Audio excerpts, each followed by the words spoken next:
Hello friends, welcome to Tom జై. ఈరోజు మనం ఆంధ్ర కింగ్ మూవీ గురించి టామ్ చేద్దాం. సినిమా ఎలా ఉంది ఏంటనేది.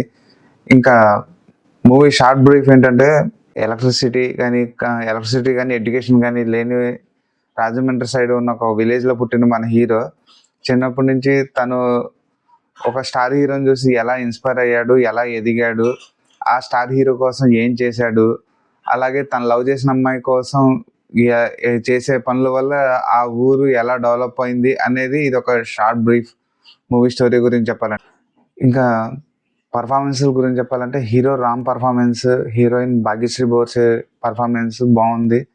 అలాగే side main important character roles play చేసిన రాహుల్ రామకృష్ణ, మురళీ శర్మ గారు, రావు రమేష్ గారి క్యారెక్టర్స్ కూడా వాళ్ళ వరకు వాళ్ళు బాగానే పర్ఫామ్ చేశారు.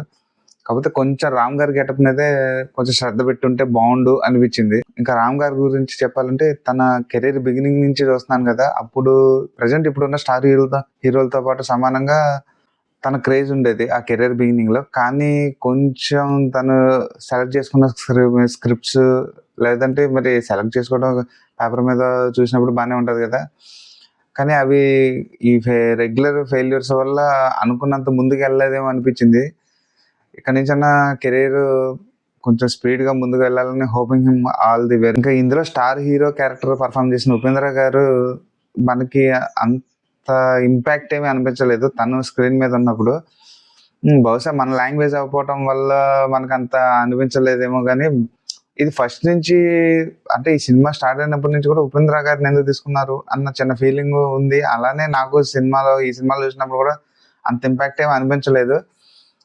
కానీ ఒకవేళ ఫ్యాన్ కాంట్రవర్సీస్ ఇవన్నీ జరుగుతాయని డైరెక్టర్ అందుకని వేరే లాంగ్వేజ్ హీరోని తీసుకుని సెలెక్ట్ చేసి ఉంటాడు బహుశా. మ్యూజిక్ సాంగ్స్ అయితే పర్వాలేదు, అన్నీ పర్వాలేదు. రామ్ ఉన్న ఎనర్జీకి ఉన్న ఇవ్వాల్సిన సాంగ్స్ అనిపించలేదు. ఇక బీజిఎం కొన్ని చోట్ల బాగుంది, కొన్ని చోట్ల సింక్ అవ్వలేదు అనిపించింది. అదొక నాకు మైనస్ అనిపించింది. ఇంక ఈ సినిమా గురించి డిస్కస్ చేయాలంటే ఫస్ట్ హాఫ్ కొంచెం బోర్గా అనిపించింది. అంటే సినిమా ఎటు వెళ్తుందో అర్థం కాదు. కానీ ఇక సెకండ్ హాఫ్ నుంచి హీరో తీసుకునే ఐడియాస్, డెవలప్ అయ్యే క్రమంలో తీసుకునే ఐడియాస్ కానీ అవి కొంచెం ఇంట్రెస్టింగ్ గా కొత్తగా అనిపించాయి. సెకండ్ హాఫ్ బాగుంది, మంచి ఎంటర్టైన్ అనిపించింది. ఇంకా ఓవరాల్ గా ఈ సినిమా గురించి నా కంక్లూజన్ అయితే one time watch in theatre. That's all guys.